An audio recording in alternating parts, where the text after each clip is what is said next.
how it happened that Egyptians came to the Peloponnese and what they did to make themselves kings in that part of Greece has been chronicled by other writers.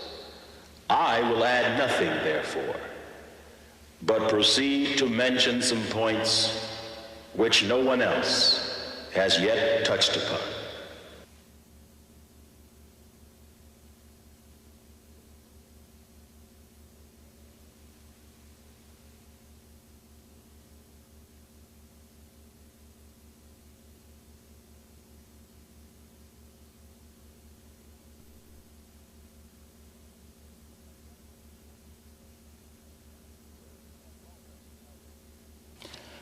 Good evening and welcome to For the People.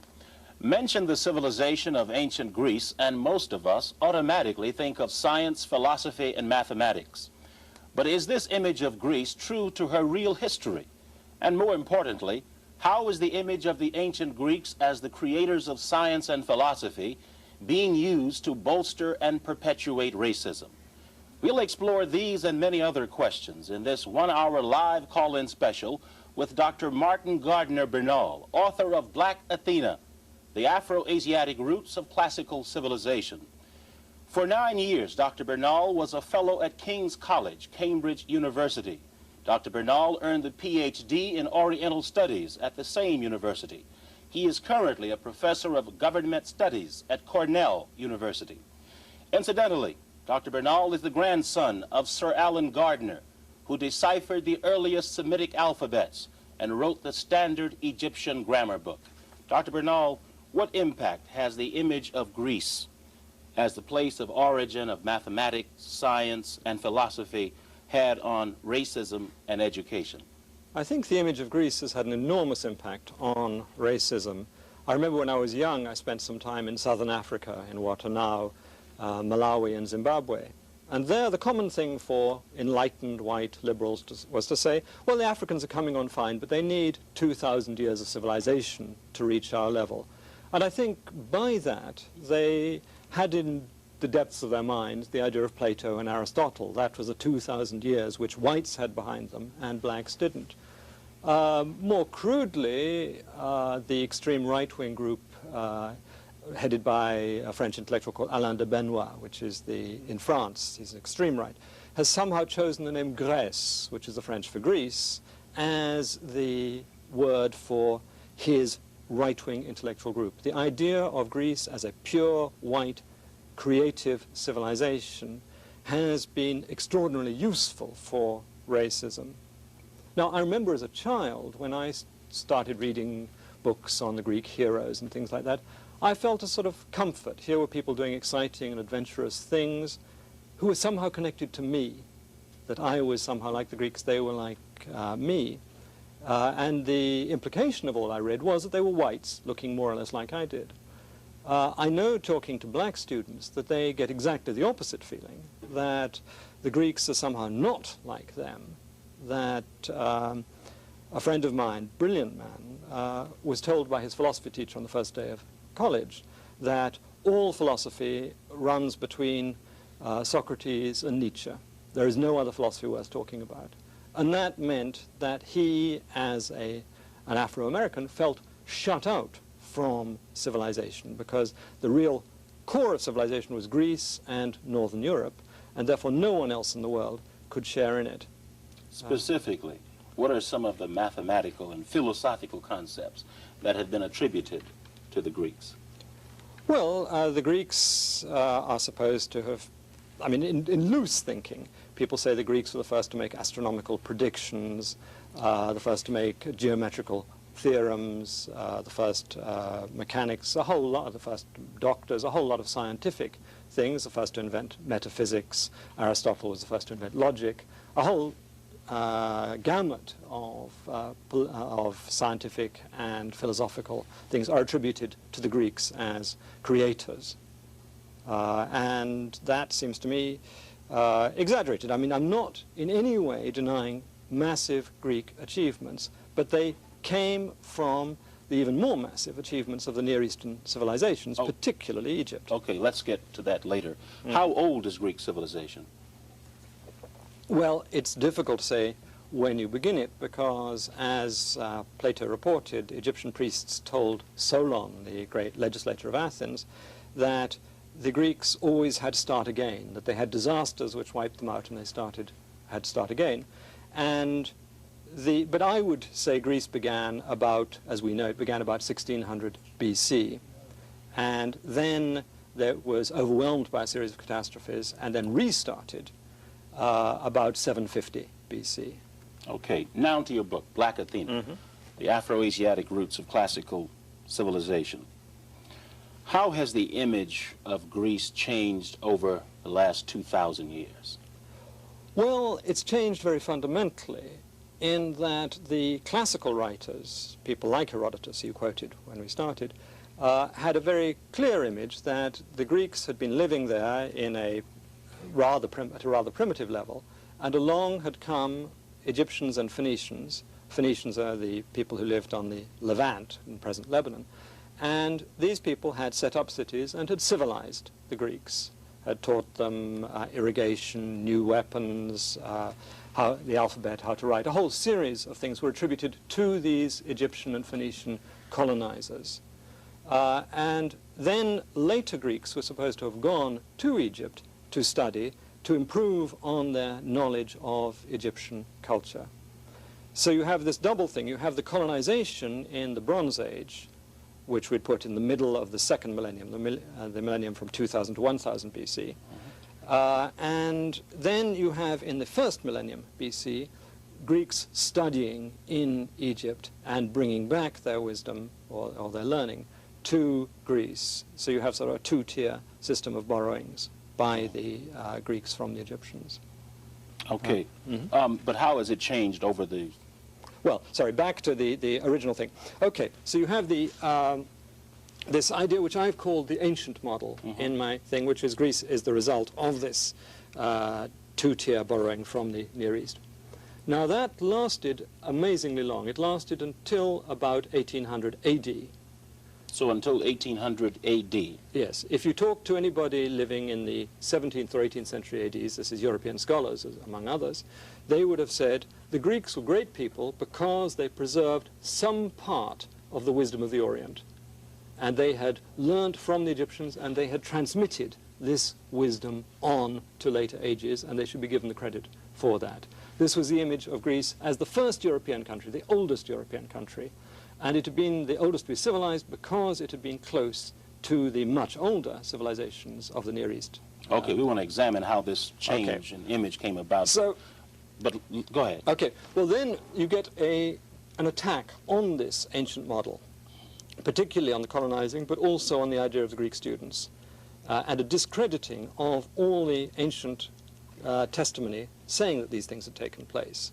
So you get the irony that as the Greeks are being raised as the first creative people, the first artists, the first philosophers, the first mathematicians, you simultaneously get the Greeks as historians being denigrated because they couldn't... Being put down. Being put down. They could not be trusted with their own history because they said that they had borrowed from the Egyptians. This is what the later scholars were saying. The later scholars said the Greeks were wonderful at everything except for history.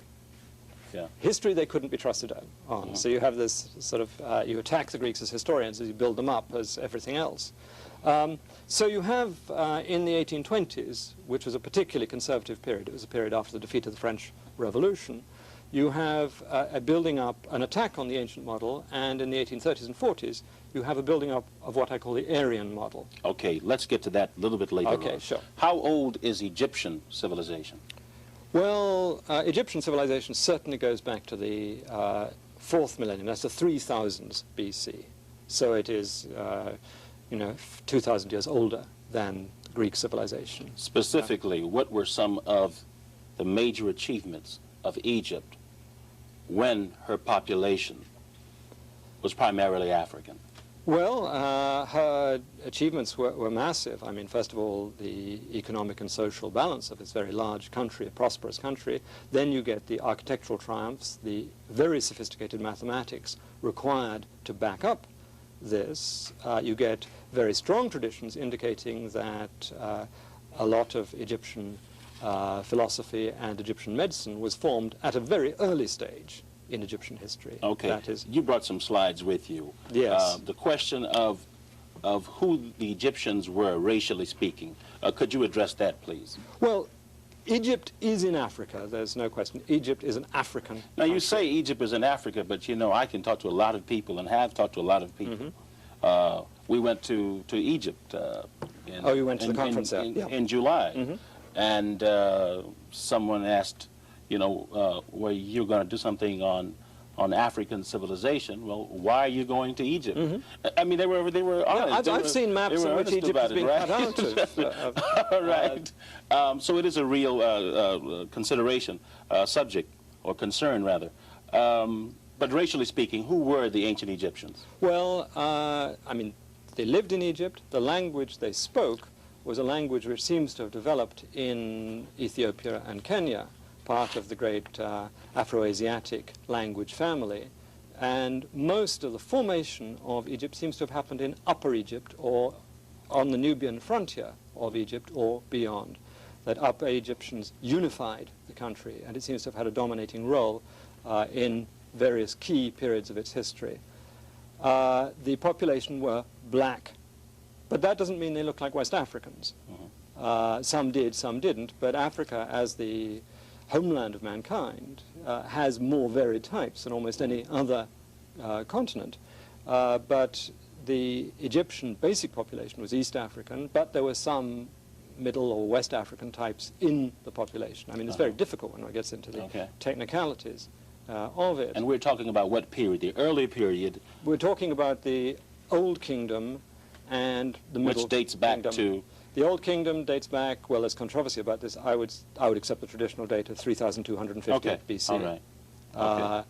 And that period, you get a higher proportion in the representations of people looking black by Okay, well, let's go to the slides if you... Okay, well, in fact, the lady we have now, Queen Tai, who is the mother of the famous King Akhenaten, is in the New Kingdom. And I think I'd better bring out that there's been a tendency among Egyptologists when they see a black in ancient Egypt to say that's a servant, that's somebody low down in the social scale. This isn't true. It so happens that a large number of the most powerful dynasties originated in the south of the country and therefore were black. The first dynasty, as I mentioned, the 11th dynasty, which founded the Middle Kingdom, and the 12th dynasty, which was probably the greatest dynasty in Egyptian history, and the 18th dynasty, to which Queen Tai belongs. And she was a powerful... She was a powerful lady in her own right.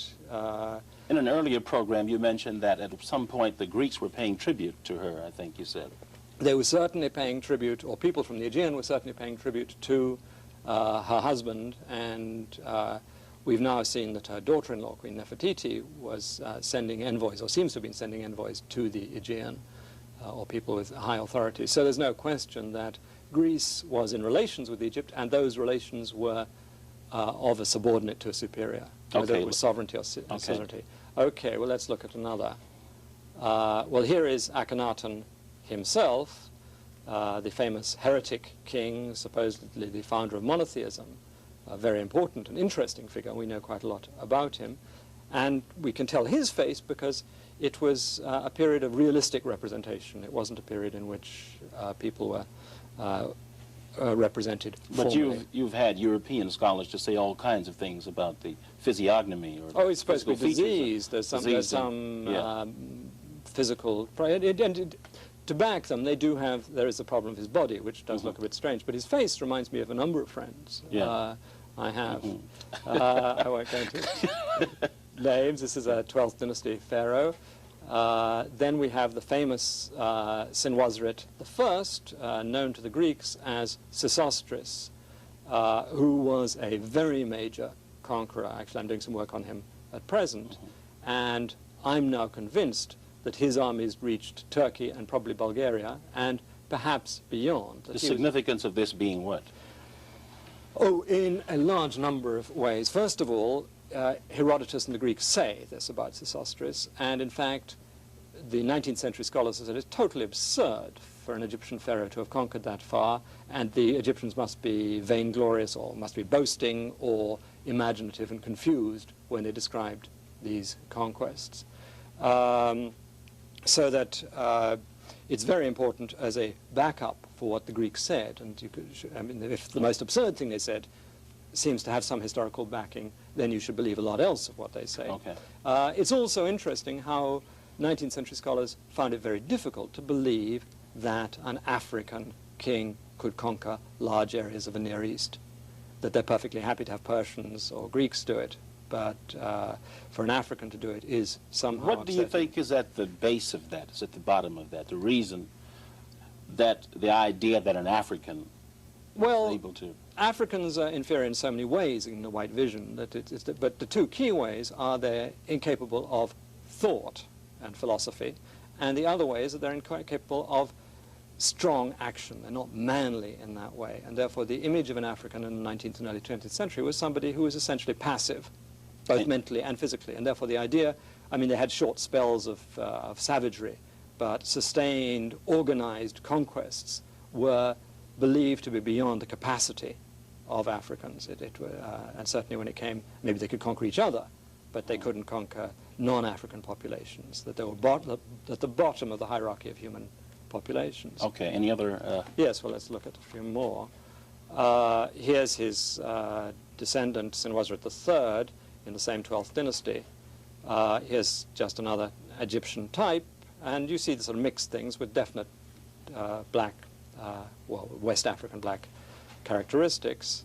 Here is a very interesting king, Mentuhotep, one of the main pharaohs of the 11th dynasty before Sesostris, and they seem to me to have established very close relations with Crete and with Cyprus, and to be represented in Greek mythology by the king Rhadamanthus, who was supposed to have brought law and order to a number of the Greek islands. So you have Mentuhotep as a very important thing, and he came from the south of Egypt, and there's no reason to doubt this.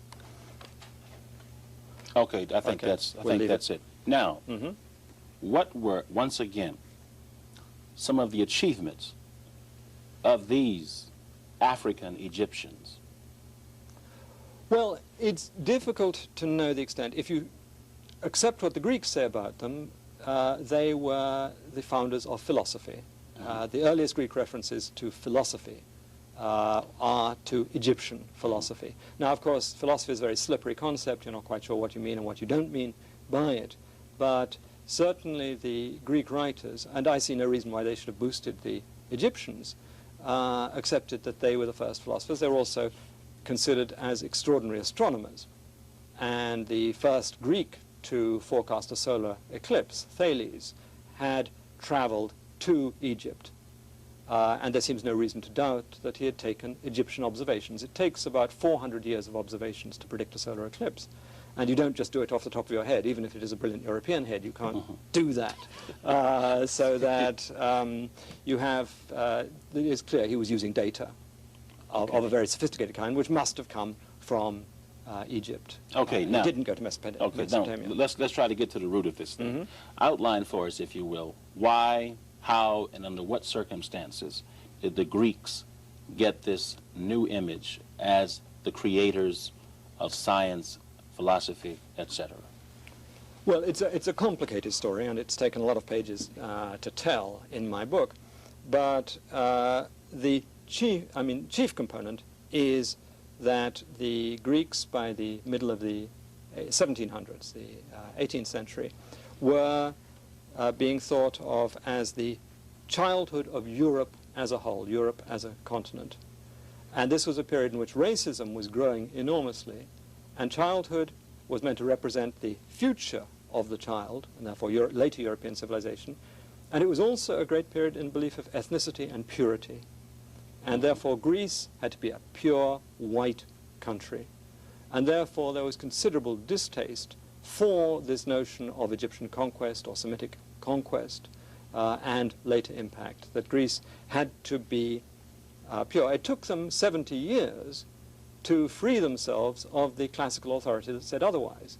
I mean, it was very difficult because there were so many classical sources that said, look, the Egyptians were here, and this explains that, and that explains this, that it made such sense. But yet you can feel the scholars and popular writers in Northern Europe in the late 18th century really under the strain of this image of Greece receiving its civilization from people who they now knew to be racially inferior.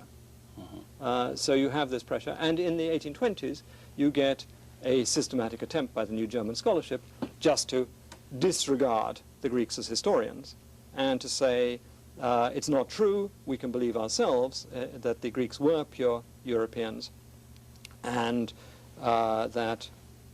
this, they had a great help from linguistics, which was showing in the 1820s and 1830s that Greek is fundamentally an Indo-European language.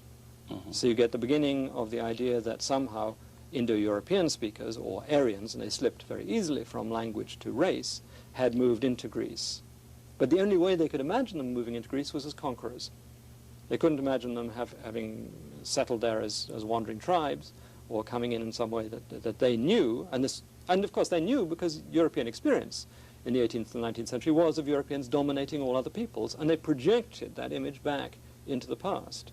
So you have this idea that the Greeks must have come into Greece from the north, just as the Germanic tribes had come into the Roman Empire at the end of the Roman Empire, or the Aryans had come into India there. But in both those cases, we know from history and legend that it actually happened.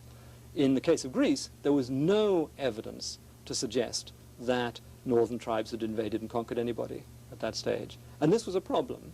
Okay. But they decided just to do without it and rely on modern racial and linguistic science. Okay. So up until the early, 1800s? No, 1840s. 1840s. Yeah. Everybody was saying what about the origins of Greece? Oh, up until the 1820s, everybody was saying the Greeks were colonized and civilized by Egyptians and Phoenicians. Okay, then what happened, and who were the movers and shakers, to use a contemporary term? They were German and English scholars. And they started the attack. I mean, the particular university, which I think was crucial in this move, was the University of Göttingen in central Germany, but it had very close connections to England because it was under the same rule. The same King of Hanover ruled England. And this university really produced the scholarship which was able to overthrow the model. It was also the university to produce the first systematic racism, and it was a pioneering university at the end of the 18th century. You said that this university has served as the model for later universities. It was the first one in which you had separate departments with their own journals, developing their own jargons, and a seminar as a teaching technique, a whole series of things that's now become standard, certainly in America and over the rest of the world, started really in Göttingen and offshoots of Göttingen. What year are we talking about? We're talking about the development in Göttingen in the 1770s, 1780s. It then became institutionalized in Prussia, that's the kingdom that formed the basis of Germany, in the 18-teens, 1820s. Okay. Yeah. So you have this. And so at the same time that you have the new scholarship saying that Greece is essentially a European country and was never affected by Egyptians, you have this being institutionalized by the gymnasium in Germany, which focused its attention on contemplating the Greeks. The Greeks had now become a miracle people. They had become a people who were poetic and had all the advantages of youth and epic poetry, the Greece of Homer, the Greece of vitality. At the same time, as the inventors of philosophy, they were supposed to have the advantages of maturity. So one people combined both sets of virtues, and they were white.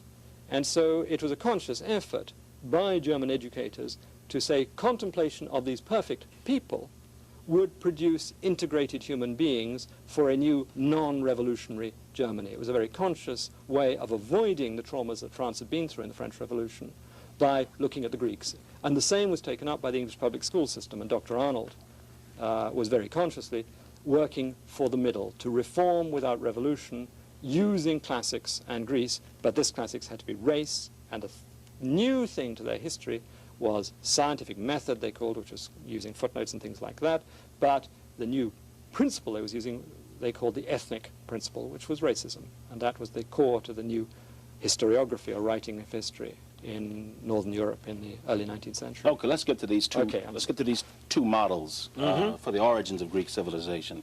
The ancient model, as you call it, which says what? The ancient model says that Egyptians and Phoenicians came, I mean, you read part of it, came to Greece, colonized it, and later generations of Greece went to Egypt and Phoenicia to study. So you have cultural influences coming in two ways, by the colonizers and then by the Greek students bringing back wisdom with them. And okay, and this later model from the early, what, 1800s? Early 1800s, the Says Aryan what? model says that Greece is the result of a conquest from the north of people we don't know much, but we call the pre-Hellenes, the pre-Hellenic people. All you know about the pre-Hellenic people is that they were white, that is, they were not Egyptians and they were not Semites, but at the same time, they were non-Indo-European speaking. Now that's essential because half the vocabulary of Greek is not Indo-European. Indo-European is a language family that includes nearly all the European languages and Iranian and North Indian languages. And this is a group of families that are clearly related to each other and have a lot of structure and a lot of vocabulary in common. Greek is an odd man out in this system. There's a lot else. Therefore, the new proponents of the Aryan model said the reason why there is so much that is not Greek, not Indo-European in Greek, is that the pre-Hellenes culture survived. And so that it was mixed linguistically, but not mixed racially, that the pre-Hellenes had been white. So you got over the inevitable mixing of language, but the Greeks were seen as lily white, Okay. and marble helps. Okay, now this ancient African model for the origins of Greek civilization says what about the time of contact, that is, the Africans making contact with the Greeks?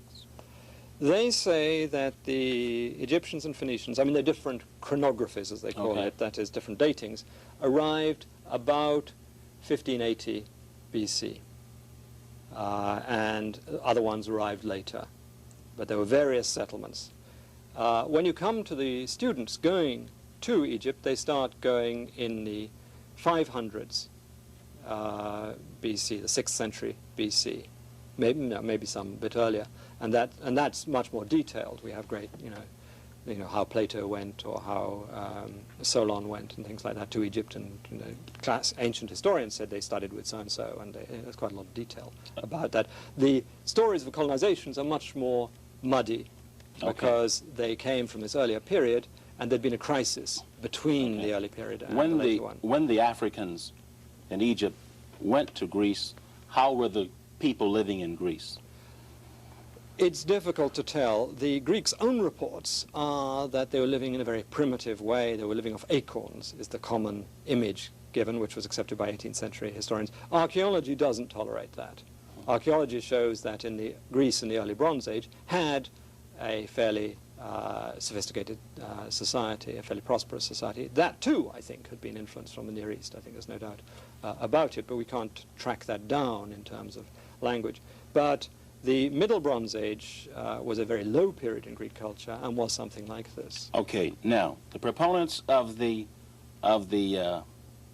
Aryan or white model for the origins of Greek civilization, who were they and what were their motivation? Well, they saw... I'm going to have to ask you about Professor Blumenbach.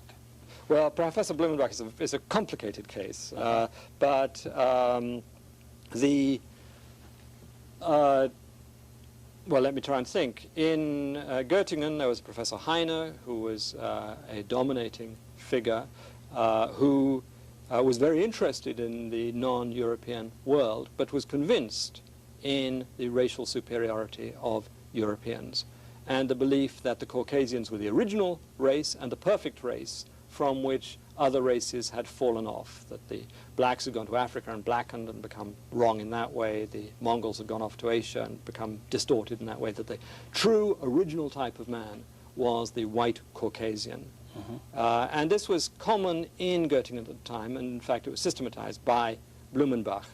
But other people like Meiners, a whole series of those scholars, were equally hierarchical in that. But Blumenbach is a very interesting case because he wrote the standard racial textbook, which was used for the next 100 years, talking about the three basic human races, the white, the black, and the yellow, and how the white was superior.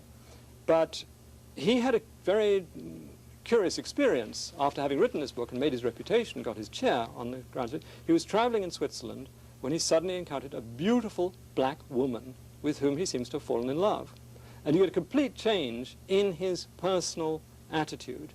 And he starts saying, well, some blacks are intelligent, some blacks are worth it. And in fact, collected a few histories of blacks who'd done well in Europe. But the impact he had was as the writer of his standard textbook, which tried to give anatomical backing to the racism and to say that skin color had something to do with moral and other physical attributes. I mean, that the fact that he personally changed is very interesting from, you know, sort of, Okay, but it's not important. Okay, and he coined... He coined the word Caucasian.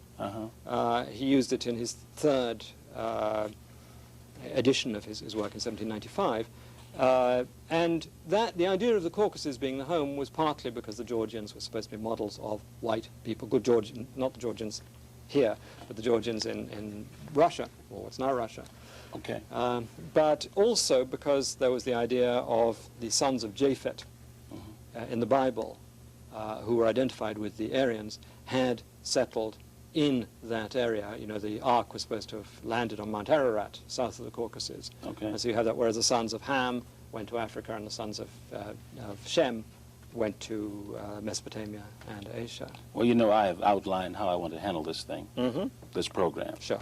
I'm already, they're telling me that we're getting calls from Washington, D.C. Oh, I see. And I have a whole lot of other questions I want to ask you. But I think we'll take a call from Washington. For the people, you're on the air.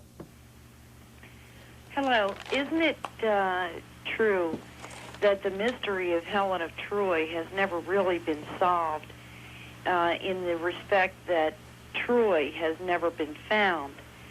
And the mystery of Agamemnon and the troops and so forth and the invasions has never really been solved.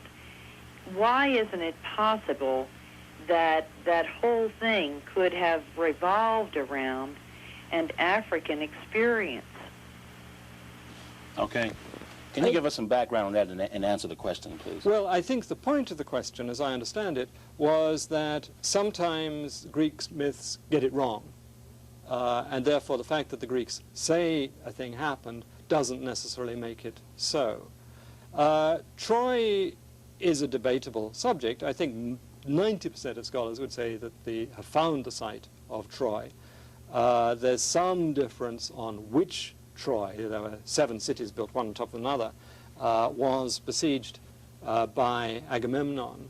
And it's quite clear that the poets, the epic poems we have of Homer, include elements from a number of different periods, both before and after the time of the siege of Troy, about 1200 BC. I think the period of skepticism about the Trojan War is over. In the 1920s and 30s, you'd get a significant number of scholars who would say there was no Trojan War, it's all nonsense.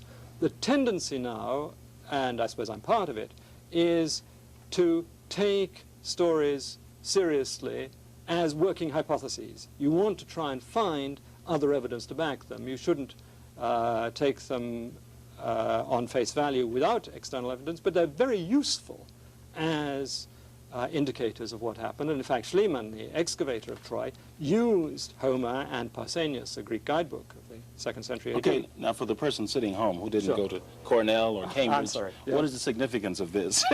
Well, the significance of it is that the Greeks do sometimes get historical things wrong. But the evidence in favor of Egyptian and Phoenician settlement, I mean, the attestation of reports of Egyptian and Phoenician settlement is so widespread among the later Greeks, and there is nothing in the archaeological record against it, and I think, in fact, there are several things for it, so that I think one should trust the Greeks as far as this is concerned. But everything I'm saying is based on competitive plausibility rather than certainty. Okay, well, let's take a call from South Carolina. For the people, you're on the air. For the people, you're on the air. All right, you're not on the air. Let's talk about what the Greeks learned from the African Egyptians. philosophy. Could you give us some specifics on that? Well, I mean, the one thing that the Greeks all attributed to the Egyptians was the invention of the idea of the soul. I've been talking about a theological, philosophical concept, that it occurs in Socrates as portrayed by Plato. But the idea of a soul, the idea of metempsychosis, that is the soul traveling from one body to another, is clearly around, at least in late Egyptian thought. At a more strictly philosophical level, you seem to get notions of an ideal world of numbers and of pure, perpetual beings, a world of the gods, which involves intellectual concepts, as opposed to the world of becoming, a world in which things grow and fade and grow up. And that you get in the so-called Memphite theology, which is a text that dates back to 2700 BC, something like that. You get very, very old things. So a lot of metaphysics that I think you can trace back. Okay, let's take some calls. Okay. Washington or South Carolina. You're on the air. Hello. You're on the air. Good afternoon. How are you? Fine. I'm a student at University of South Carolina, and I'm in the art department. And my question was that where could I attain a book with some of the information that your speaker is talking about? I did take art history, which some of the dynasties that he's talking about was fully covered. The instructor that they have at University of South Carolina is very good. I enjoyed his class and everything. And I just would like to do some type of research on my own. That goes. Hold up. Thank you. We got you. Well, I don't know how much help it'll be in art history specifically. I mean, my book, Black Athena, this is the American edition, which is coming out next month, deals with the subject as a whole. If you look in the American Journal of Archaeology in the early 80s, there are a couple of articles which I found very interesting, which are computerized studies of the Kouroi, the earliest Greek statues. Now, for many years, these are the basis of Greek figurative sculpture. For many years, scholars have noticed that they have resemblances to Egyptian figures in their hairstyle, the fact that they put the left foot forward. But these were felt just to be things that sculptors could have picked up on a quick visit to Egypt. However, these recent studies are showing by computerized study of the proportions of the limbs to each other, the head to the body, things like that, that Greeks must have studied in Egyptian studios to do this, that there's no way you could casually pick up. They were following the second Egyptian canon of sculpture. So they were very precise borrowings. This is dealing with the 6th century BC. So there are particular things in art history which I think are very much worthwhile following up. Okay, let's take a quick call from the greater Washington area. For the people, you're on the air. Hello? You're on the air. I would like to, I don't know whether I'm supposed to be talking to you nuts, but I wanted to know about, have you ever heard of a history about our ancestors of Europe?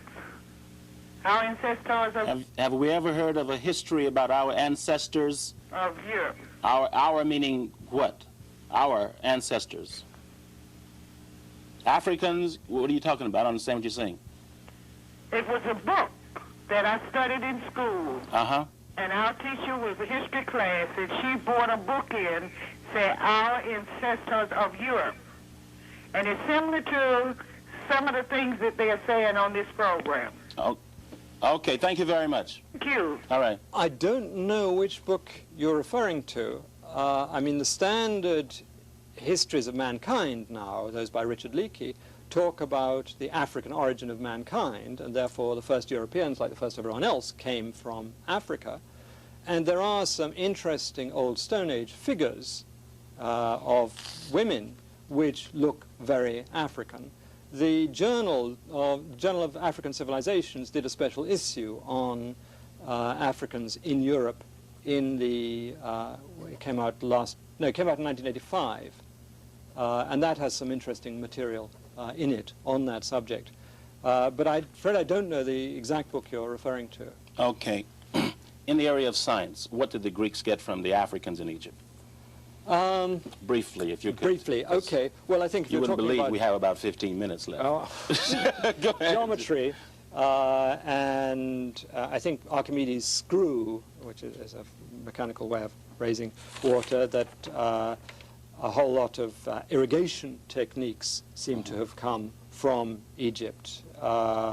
And medicine, there's no question that the Hippocratic texts of Greek medicine are very strongly influenced by Egyptian medical texts. Wasn't Hippocrates the father of medicine? Or? That's what we were always told, yeah. But there's no doubt that even, some formulae are the same in the treatment, that there's a very, very substantial Egyptian influence in the Greek medical line, so that in architecture, of course, there's very close. This actually we might show. Okay, for the slide. If you can get back to the Parthenon. Now, where do you think this is? Actually, it comes from Saqqara in Egypt, beautiful fluted columns, which were built over 2,000 years before the Parthenon. And you get, that's a later style, but let's see if we can get back to those. Here again, you get very elegant Egyptian columns, so that architecturally as well as artistically, there's no doubt that Egypt had a very profound effect. A number of scholars will still try and say that the Egyptian columns had no influence on the fact that the Greeks produced very much the same thing. And this is not to deny the exquisite beauty of Greek architecture, but it is very closely related to that of Egypt. In fact, the one thing lacking in Egyptian architecture is the arch, and that's lacking in Greek architecture too. Okay. This question, and all that you have said about what the Greeks got from the Africans in Egypt, this question, what is classical and what is classical about Greek civilization? Well, classical is an interesting term. It's often used to mean standard, the model, and in the 19th century, the model of excellence to which all of us should strive.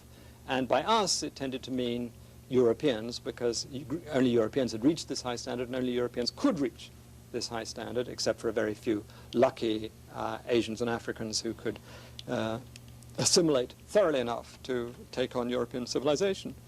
So that was the classical image. I've been using the term in the way it's used in history as the Greeks of the period from 500 to 300 BC, which is a high classical period from which most of the Greek literature we have comes, and most of the architecture, like the Parthenon, comes from this period. It's a high point of Greek civilization. It's then used for Rome in its high points. Okay, let's go back to a call from the greater Washington, D.C. area. For the people, you're on the air. Good evening. Hello. Hello. Could you talk about the reacceptance of the ancient model, and who's willing to and who's not willing to accept it, and any personal problems you've encountered? Well, I was working on this for... Explain the ancient model. Well, the ancient model I think I have explained, which is the way in which the Greeks perceived their own past as being influenced by Egypt and Phoenicia. And for 9 years, I was more or less on my own, although I got some support from the black community on this. In the last year, the situation has transformed radically, that a small press in England brought out Black Athena, and it has been very widely reviewed in England. And a surprising number of the reviews have been favorable, and none, except for one Trotskyist paper, which said I wasn't Marxist enough, have been unfavorable. Okay, let me break in there. You said that you got support from scholars in the black community. I think it should be said that there were a number of scholars, black scholars, who were out there years ago. Oh, yes. Right. That, I'm sorry, they weren't using the term ancient model, but they knew what was going on. And, of course, Dr. James, George E.M. James. George E.M. James, was really the pioneer of the influences on classical Greece. Okay. But his book was not accepted. What's interesting from my point of view is that I was working on this subject for 6 years before I realized the work that had been done by black scholars in this area, that they had been shut out of the mainstream to such an extent, I just had no idea what was You going said on. you tried to get George E.M. James' book, Stolen Legacy, in Cornell Library, and what happened? Well, I knew that they wouldn't buy it, that they couldn't get, so I gave them a copy, and nothing happened. I wanted it because I wanted to set it for my students, put it on reserve for my students. Nothing happened, it had disappeared. So I gave them another copy. They're quite hard to get, but I got another, and I gave it to them. And this time, they didn't put it in the main library or in the main undergraduate library. They put it in a branch library of Cornell, that it was not considered a standard book in that way. Now, it's true, it's not the best produced book in the world, but it's got extraordinarily valuable content. And I don't think books should be treated in that way. Okay, let me cut you. Let's take a call from the greater Washington, D.C. area. For the people, you're on the air. Hello? You're on the air. From South Carolina, you're on the air. Hello, how are you today? Fine, how are you? Okay, I have a question. I think that Dr. Bernal, Make it short, sir, please. We are running out of time. along with Drs. James, Hansberry, and Diop, have established the blackness of the early Ethiopians. My question is concerning the term Semites. It has been my understanding that the Phoenicians and the Babylonians were derived from earlier Ethiopian colonies in what is now called the part of Asia. I'm wondering if Dr. Bernal would discuss that. Well, Just briefly. Okay. Go ahead. Semitic is a linguistic, not a racial term. Herodotus, I think, is the tradition that you're basing yourself on, does say that the Phoenicians came from the Red Sea area to the south. My belief is that the language family came from Ethiopia. And here, I'm a minority, but a substantial minority of Semitic scholars accept this. So that linguistically, there's very little doubt that the Semitic languages came from Africa. To what extent the population was African is much more dubious, but there were massive cultural borrowings with the language, so that in some ways Semitic speakers were African, and of course later Phoenicia was very dependent on Egypt and was heavily Egyptianized. Okay, let's take a call from South Carolina. For the people, you're on the air. Good afternoon. My question is the following. We have had literally millions and millions of black people growing up in this country and around the world believing that we have contributed nothing to humanity, that our whole race of people has basically been a drain on the whole human race, and we have done nothing with regard to progressing the human race. Conversely, we've obviously had millions and millions of white people growing up for generations believing just the opposite about their own history, that they are in fact the center of civilization, and that everything that happened on the world of value happened because of Europeans. My question is this: how do we, now that this information is really becoming, is reaching the light, how do we get it to the mainstream so that yet another generation of black people will not have to grow up the way we grew up in total ignorance of our history? How do we get it into the schools and into the minds of the millions of black people who need this for our own self-respect and self-dignity? Thank you, ma'am. Take care. I think that's a very important question, but I'm not sure if I'm the person who should answer it, that I'm doing what I can to present the results of my research as widely as I can, but I think it is for the educators and for the black community to take up this work and to continue the research, but more important than that even is to get the word out. Okay, let's take a call from the greater Washington, D.C. area. For the people, you're on the air. For the people, you're on the air. Hello? You're on the air. How are you? Fine. Okay, Not from the Washington area. I'm calling from Charleston. that's just fine. I'd like to refer to the work of Dr. Arthur Jensen, Okay, just briefly, please. who purports that, blacks are genetically inferior as far as intelligence is concerned. And I've heard a lot of information through this show to the contrary. And I'd like to know what the doctor there thinks about Dr. Jensen's stuff. Okay, thank you very much. Well, I can't speak for myself because I'm not a biologist, but every biologist I know or have read or talked to thinks it's rubbish. So I don't think it should be treated seriously in that way. Yeah. Right now in this country, we have something that's called Black History Month. Your book says that the absence of black history can be attributed to a conscious, deliberate effort to write blacks out of history? Well, or I what? think it's a more complicated process than that. If blacks were being maltreated so abominably, they couldn't be full human beings. And so Christians couldn't treat full human beings the way that whites were treating blacks. And therefore you had to remove the humanity from blacks in all dimensions. Now, all populations have a certain amount of antipathy towards other populations and dislike of people with different appearances. But the degree of racism that has grown up in Europe since the 17th century and since the beginning of the slave trade is completely out of proportion to this normal human feeling. And therefore, these people genuinely believed that if the Greeks said Africans had done positive things, they must be mistaken.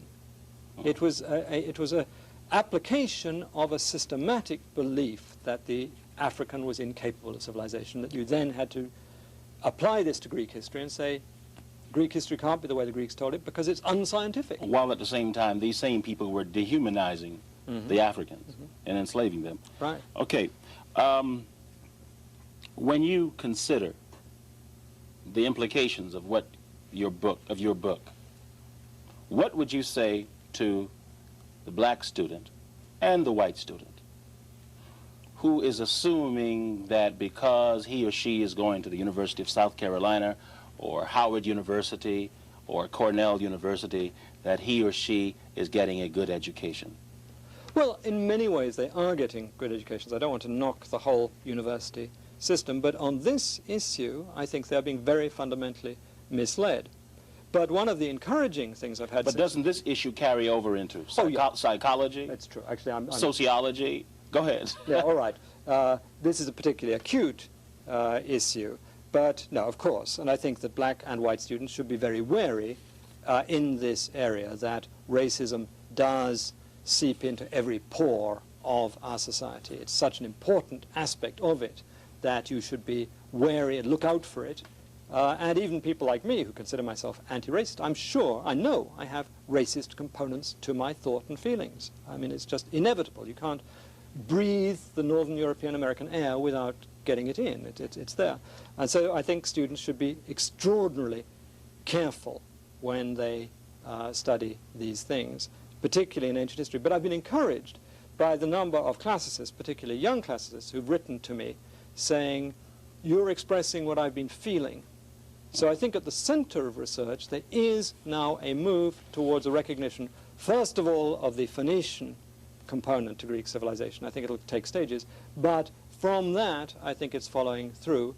And the positive response I've had to my book in England, of course, I'm keeping my fingers crossed about the response to it here, but leads me to believe the time is ripe for a fundamental shift of attitudes on this particular issue. I'm not saying racism is over, but I think on this particular point, it's weakening. Let's take a call from the greater Washington, D.C. area. For the people, you're on the air. Yes, that's one question. I'd like to congratulate you on a great series. I'm calling from Howard University. Okay, thank you. South Carolina Television is going to put together a dramatic series based on this kind of book, so we could see, instead of the old kind of Cleopatra and Antony and Cleopatra, we could see a real African-type Cleopatra, so our young people can see what really happened. I think that would be a benefit to a lot. Okay, thank you. Thank you very much. To what extent did this battle over the origins of Greek civilization evolve around white men's desire to control the world's perception of the past and thereby shape all people's view of the present and the future? Are we not talking about controlling people's minds and how they see the world? Oh, the effect is absolutely clear. And the terrifying thing is the way in which what is the history writing by whites for whites has affected non-whites. That most third world people and American blacks accept at some level this idea that only Europeans can really do things. I mean, it's a very effective propaganda campaign. Now, to what extent, I don't think there was a committee which set out saying, how can we rewrite history to justify imperialism and slavery? Well, it's a cumulative process. But you said you had a whole university in Germany that was... Yeah, they were trying to apply the experiences of the modern world, which is the world of European expansion, to the Third World, to the study of ancient society, so that in some way the knowledge that they had gained from colonial exploitation was now being brought home. Okay. But there were complications. But I think the overwhelming triumph of Europe in this period fed in to this misperception of Greek history. What do you think the future holds for the African model of origins, for the origins of Greek civilization and the Aryan model? Well, I'm always an optimist. I think that the Phoenician component in Greek civilization will be recognized in 5 years, and I think by the end of the century. Why that one before the... Because I think that the Phoenicians are related to Jews, and the Jews are being accepted. Now, why do you say that the Phoenicians are related to Jews? Because Phoenicians... You said in your book that, in the introduction, that consciously, to quote you, consciously or unconsciously, European thinkers saw the Phoenicians as the Jews of antiquity. These same European thinkers probably thought, and apparently thought, that the Egyptians were white. Would you explain the relationship? Go ahead. That's complicated because people who liked ancient Egypt, particularly the Freemasons in the 18th century, portrayed the Egyptians as white. If you accept the Egyptians as civilized, then you have to make them white. What happened in the 19th century is they took out a double insurance policy. You got 30 seconds. Okay. If blacks are inherently uncivilized, you've got to shut them out two ways. Egypt cannot have been black, and Egypt cannot have been civilized. So you keep them out in both ways. And the essential project was to keep Africans away from civilization. Okay. We thank you very much for coming in, and we know that we have pushed you through this. The last time we did something on this topic, I think we took 3 hours to slowly and carefully develop it. I want to thank all our viewers in South Carolina and the greater Washington, D.C., and specifically Howard University's WHMM television, Mr. Arnold Wallace and Otha Brandon. Thank you. That's our program. Good evening.